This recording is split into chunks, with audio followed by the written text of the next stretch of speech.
ఆ మధ్య మన మందిరానికి వచ్చే ఒక కంసల ఆయన, పెద్ద ఆయన, నేను అడిగాను, అయ్యా బంగారాన్ని కొలివిలో వేస్తారు కదా, ఎంతవరకు కాలుస్తారు? ఆయన ఎన్నో చెప్పి ముగింపులో ఏమన్నాడు తెలుసా? కొండ గుర్తు ఒకటేనండి, బంగారాన్ని కొలిమిలో వేసిన తర్వాత కంసలాయన ప్రతిరూపం బంగారంలో కనపడే వరకే కాలుస్తాడు. వన్స్ బంగారంలో కంసలాయన ప్రతిరూపం కనపడిందంటే అగ్నిలో నుంచి తీసేస్తాడు.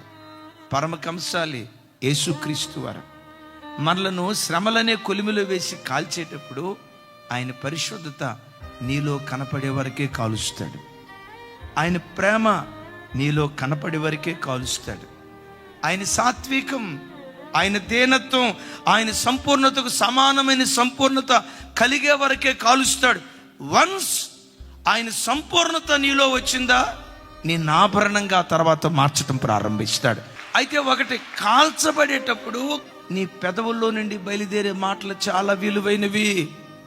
యోబు ఎక్కడ నా భక్తి మరిచిపోయి దేవుడు నాకు అన్యాయం చేశాడు అని అన్నాడా? ఏం దేవుడు, ఈ మాయదారి దేవుడు అని అన్నాడా? ఉపవాసం లేదు, ఉపవాసం లేదు, ఇక సచ్చిన ఆదివారం చర్చికి నేను రానే అని అన్నాడా? ఒకటే మాట అంటాడు, అయితే ఇవన్నీ జరుగుతున్నాయి నిజమే, అయితే నా విమోచకుడు సజీవుడు, బలహీనపడి రోగగ్రస్తమైన ఈ దేహాన్ని నా దేవుడు బాగు చేస్తాడు. ఆరోగ్యవంతమైన దేహంతో ఆయన ముఖాన్ని చూస్తాను, మహిమా దేహంతో మరి విశేషంగా దేవుని ముఖాన్ని ముఖాముఖిగా చూస్తాను. శోధించబడిన తర్వాత శుద్ధ సువర్ణంగా మార్చబడతాను.